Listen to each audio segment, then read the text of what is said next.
সবাইকে স্বাগত। আপনারা যারা পরীক্ষা দিবেন আপনাদের পরীক্ষাটি লিখিত হবে। আজকে একটি লিখিত পরীক্ষার প্রশ্ন প্যাটার্ন নিয়ে এসেছি। ইনশাল্লাহ এই প্যাটার্ন থেকে 25 থেকে 30 নাম্বার অনায়াসে কমন পাবেন। ধৈর্য সহকারে সম্পূর্ণ ভিডিওটা দেখলে আপনি পরীক্ষায় পাস করতে পারবেন।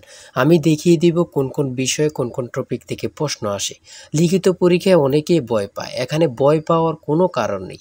যদি আপনি পরীক্ষার বিষয়বস্তু কোন কোন টপিক কোন কোন বিষয় থেকে প্রশ্ন আসবে সেটা যদি বুঝতে পারেন, পরীক্ষায় পাস করা আপনার জন্য একদম ইজি। ঠিক আছে, আজকে সম্পূর্ণ প্রসেসটা আমি দেখিয়ে দিব।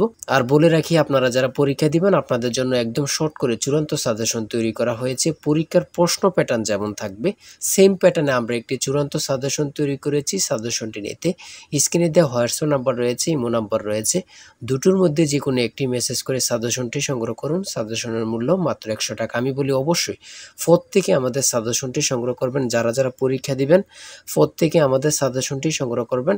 সাজেশনের মূল্য মাত্র 100 টাকা। আমি বলি 100 টাকা কিন্তু বড় কথা না। ঠিক আছে, আপনারা বুঝতে পারবেন কোন কোন টপিক কোন কোন বিষয় থেকে আসবে। খুব সুন্দরভাবে প্রত্যেকটি প্রশ্নের ব্যাখ্যা ও সমাধান সহ আমাদের সাজেশন উল্লেখ রয়েছে। যারা চাকরির কারণে, বিভিন্ন কাজের কারণে অথবা একটু পড়ালেখা দুর্বল, তারা অবশ্যই আমাদের সাজেশনটি সংগ্রহ করবেন। মাত্র 100 টাকা। ইনশাল্লাহ আপনারা পরীক্ষায় পাশ করে যাবেন। দেখেন, আমি মূল কথায় চলে আসি। আপনাদের পরীক্ষাটি লিখিত হবে। লিখিত পরীক্ষাটা কি ওটা আগে আপনাকে বুঝতে হবে। যেমন সন্ধি বিচ্ছেদ, বেশ বাক্য সহ সমাস নির্ণয় করুন, তারপরে এক কথায় প্রকাশ, তারপরে বিপরীত শব্দ, তারপরে ইংরেজি থেকে ট্রান্সলেট থাকবে, ভয়েস থেকে থাকবে, প্রিপোজিশন থেকে থাকবে, তারপরে শর্ট করে একটি প্যারাগ্রাফ থাকবে, তারপরে গণিত অংশ থাকবে, সর্বশেষ সাধারণ জ্ঞান থাকবে। এতটুকুই হচ্ছে লিখিত পরীক্ষার প্রশ্ন। ঠিক আছে, সিলেবাস আমি দেখিয়ে দিচ্ছি। তারপরও দেখেন, এক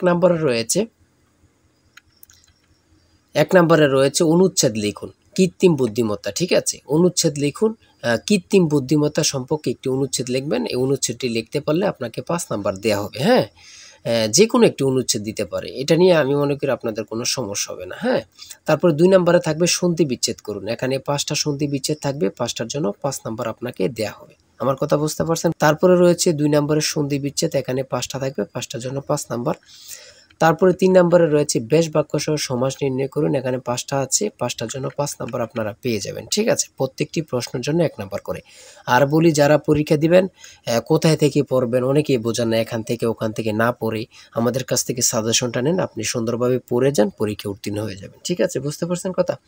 তারপরে 4 নম্বরে রয়েছে এক কথায় প্রকাশ করুন। এখানে 4টা দিয়েছে, 4টার জন্য 4 নাম্বার আপনাকে দেওয়া হবে। এখানে 5টা দিলে 5টার জন্য 5 নাম্বার আপনাকে দেওয়া হবে। ঠিক আছে, তারপরে রয়েছে অর্থসহ বাক্য রচনা করুন। এখানে 5টা রয়েছে, 5টার জন্য 5 নাম্বার আপনাকে দেওয়া হবে।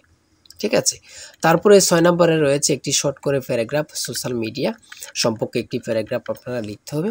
যদি আপনারা এই প্যারাগ্রাফটা লেখেন তাহলে 5 নাম্বার পেয়ে যাবেন। তারপরে 7 নম্বরে রয়েছে অনুবাদ অর্থাৎ ট্রান্সলেট আপনারা করতে হবে। এবার লিখিত বলেন, এমসিকিউ বলেন, ট্রান্সলেট থাকবেই থাকবে। ঠিক আছে, এখানে 5টা ট্রান্সলেট থাকবে, 5টার জন্য 5 নাম্বার পেয়ে যাবেন। ওই দিক দিয়ে আছে একটা, এখান দিয়ে আছে 4টা, মোট 5টা ট্রান্সলেট থাকবে, প্রত্যেকটার জন্য 1 নাম্বার করে আপনাদেরকে দেয়া হবে। তারপরে 8 নম্বরে রয়েছে fill in the gaps with appropriate word. ঠিক আছে, এখানে 5টা থাকবে, 5টার জন্য 5 নাম্বার আপনাদেরকে দেয়া হবে। 9 নম্বরে রয়েছে change the sentence as directed. ঠিক আছে, এখানে 5টা থাকবে, 5টার জন্য 5 নাম্বার আপনাদেরকে দেয়া হবে। আমি বলি, যারা পরীক্ষা দেবেন আমাদের সাজেশনটি সংগ্রহ করবেন। প্রত্যেকটি প্রশ্নের ব্যাখ্যা ও সমাধান সহ আমাদের সাজেশনে পেয়ে যাবেন। ঠিক আছে, তারপরে 10 নম্বরে রয়েছে মেক সেন্টেন্স উইথ ফলোইং ওয়ার্ডস।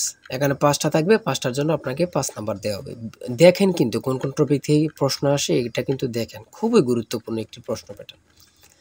তারপরে 11 নম্বরে দিয়েছে পুনরূপ। পুনরূপ থেকে 3 থেকে 5টা প্রশ্ন অবশ্যই থাকবে। ঠিক আছে, যেমন এখানে রয়েছে BLRI এর পুনরূপ কি, ECN EC এর পুনরূপ কি, IUCN এর পুনরূপ কি। এখানে 3টা দিয়েছে, 3টার জন্য 3 নাম্বার। ঠিক আছে, তারপরে যেটা রয়েছে বাংলাদেশ সংবিধানের অনুচ্ছেদ কয়টি? 153টি। খুবই গুরুত্বপূর্ণ। ঢাকা বিশ্ববিদ্যালয় কত সালে প্রতিষ্ঠিত হয়? 1921 সালে। খুবই গুরুত্বপূর্ণ। কত পরীক্ষা আসছে আল্লাহ ছাড়া কেউ জানে না। ঠিক আছে, কেন্দ্রীয় শহীদ মিনারের স্থপতি কি? হামিদুর রহমান। বাংলাদেশের সর্বোচ্চ পর্বত শৃঙ্গের নাম কি?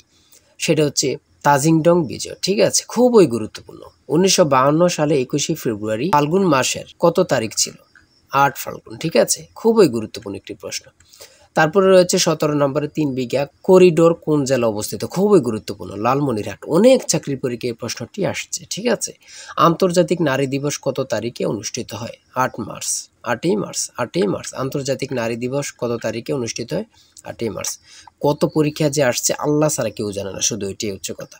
তারপরে রয়েছে হরমুজ প্রণালী কোথায় অবস্থিত? ওমান ও পারস্য উপমহাসাগরে অবস্থিত। খুবই একটি গুরুত্বপূর্ণ। এখন বর্তমানে হরমুজ প্রণালী সম্পর্কে অবশ্যই প্রশ্ন আসবে, ঠিক আছে। তারপরে রয়েছে ডেনমার্কের মুদ্রার নাম কি? সেটা হচ্ছে ক্রোন। খুবই গুরুত্বপূর্ণ। রোহিঙ্গা জনগোষ্ঠী কোন দেশের অধিবাসী? মিয়ানমার। নিঝুম দ্বীপ কোন নদীর মোহনায় অবস্থিত? মেঘনা। খুবই গুরুত্বপূর্ণ একটি প্রশ্ন উত্তর। নিঝুম দ্বীপ কোন নদীর মোহনায় অবস্থিত? সেটা হচ্ছে মেঘনা নদী, ঠিক আছে। তারপরে রয়েছে পরিবেশবাদী গ্রেটা থুনবার্গ কোন দেশের নাগরিক? সুইডেন। 25 নম্বরে রয়েছে পৃথিবীর বৃহৎ ম্যানগ্রোভ বনের নাম কি? সুন্দরবন। তারপরে রয়েছে 1 কিলোবাইট কত বাইটের সমান? 1024 বাইট। কোন ভিটামিনের অভাবে রাতকানা রোগ হয়? ঠিক আছে, কোন ভিটামিনের অভাবে রাতকানা রোগ হয়? Vitamin A. ইউনেস্কো এর সদর দপ্তর কোথায়? Paris, France. কত পরীক্ষা আসছে আল্লাহ ছাড়া কেউ জানে না, ঠিক আছে। তারপরে রয়েছে গণিত। সর্বশেষ রয়েছে একটি বইয়ের মূল্য 100 টাকা বিক্রয়ের সুবিধার্থে বইটির মূল্য 10% হ্রাস করা হলো। 3 মাস পর বইটির নতুন মূল্যের উপর আরও 5% ছাড় দিয়ে বইটি বিক্রয় করা হলে বইটি কত টাকায় বিক্রয় হলো? এখানে অঙ্কটির সমাধান দেয়া আছে, আপনারা যদি পারেন এই অঙ্কটির জন্য 5 নাম্বার আপনাদেরকে দেয়া হবে, ঠিক আছে। তারপর রয়েছে কোনো বিশ্ববিদ্যালয়ের ছাত্র ও ছাত্রীর অনুপাত 3:2, ছাত্রদের মধ্যে থেকে 20% এবং ছাত্রীদের মধ্য থেকে 25% বৃত্তি পেয়ে থাকলে ওই বিদ্যালয়ের মোট কত শতাংশ ছাত্রছাত্রী বৃত্তি পায়নি? ঠিক আছে, এই অঙ্কটির সমাধান দেওয়া আছে, আপনারা যদি পারেন 5 নাম্বার পেয়ে যাবেন।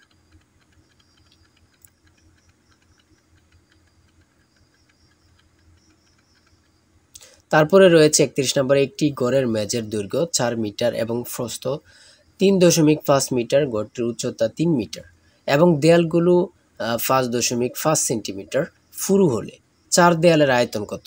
এখানে চিত্রটা দিয়ে বুঝিয়েছে এবং কি অঙ্কটা সমাধান দেওয়া আছে, আপনারা দেখে নিলে বুঝতে পারবেন। তারপরে একটি উৎপাদক থেকে একটি প্রশ্ন রয়েছে, এখানে সমাধান দেওয়া আছে, আপনারা দেখে নিলে বুঝতে পারবেন। এই অঙ্কের উত্তরটি পারলে আপনাদেরকে 5 নাম্বার দেওয়া হবে। আমার কথা বুঝতে পেরেছেন? তারপরে মান নির্ণয়ের এখানে অঙ্কগুলো রয়েছে। হ্যাঁ, এতটুকু আজকের প্রশ্ন উত্তর। আপনারা যারা পরীক্ষা দিবেন অবশ্যই এই নাম্বার হোয়াটসঅ্যাপ ইমো আছে, হোয়াটসঅ্যাপ অথবা ইমোতে এই নাম্বারে মেসেজ করে সাজেশনটি সংগ্রহ করেন। সাজেশনের মূল্য 100 টাকা। আর অবশ্যই হ্যাঁ, প্রত্যেকে আমাদের চ্যানেলটি সাবস্ক্রাইব ও পেজটি ফলো দিয়ে রাখলে আমরা নতুন ভিডিও আপলোড দেওয়ার সাথে সাথে চলে যাবে আপনার কাছে নোটিফিকেশন।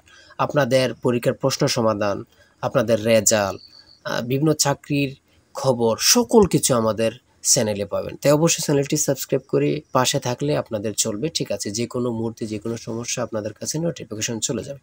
সবাই ভালো থাকবেন, সুস্থ থাকবেন। আল্লাহ হাফেজ।